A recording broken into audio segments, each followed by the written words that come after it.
Mini Uncle. Isda po, yellowfin. Kay ate, may libreng hiwa, libreng linis, libreng tugtog pa, libreng sayaw pa. Libreng sayaw.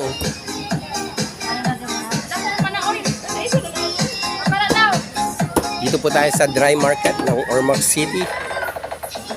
Apo, biglang dumami yung mga bumibili kay nanay. Masayahin kasi si ate. May libreng sayaw, libreng hiwa, libreng linis. Yan po. Sige po mga Yuka Panalig, Yuka Puso, GMA7. Punta na po kayo dito sa Ormoc City. Dito kayo mamakyaw ng isda.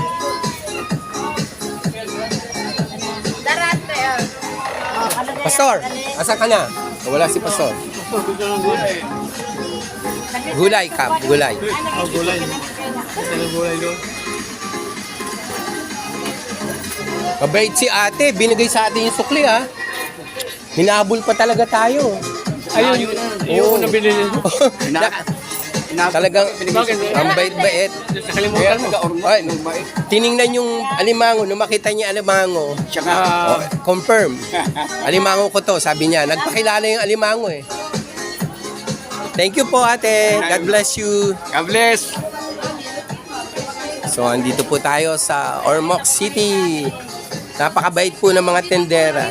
City of beautiful people. Gulay na lang. Gulay na lang. Gulay na lang. Gulay. Gulay na lang. Yan. Ito po, may mga pasayan.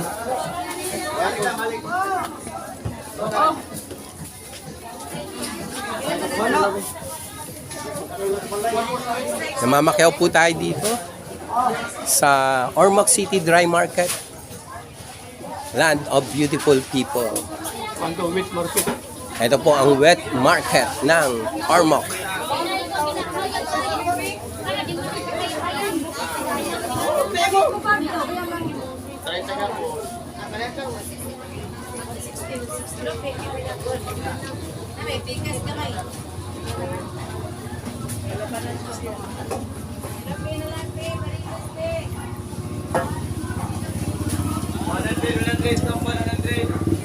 Po. Pupunta po kami sa fruits and vegetables. Dito na. Okay, dito na kami. Dito na kami sa wet market. So, ayan po ang pork ng Ormoc City. At dito rin po kami. Karne. Yung may, ano na, yung sama-sama na, uncle, kamatis, gulay. Hello po. Ayan. So wala. Kikaraan po tayo dito sa wet market ng Ormoc City.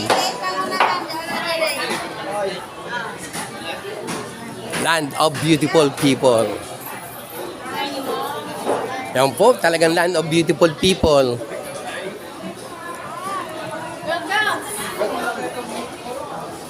Yan po.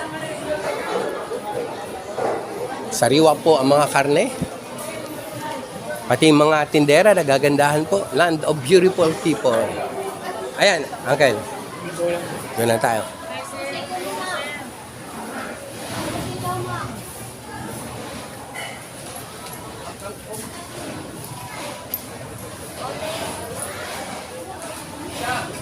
Sibuyas.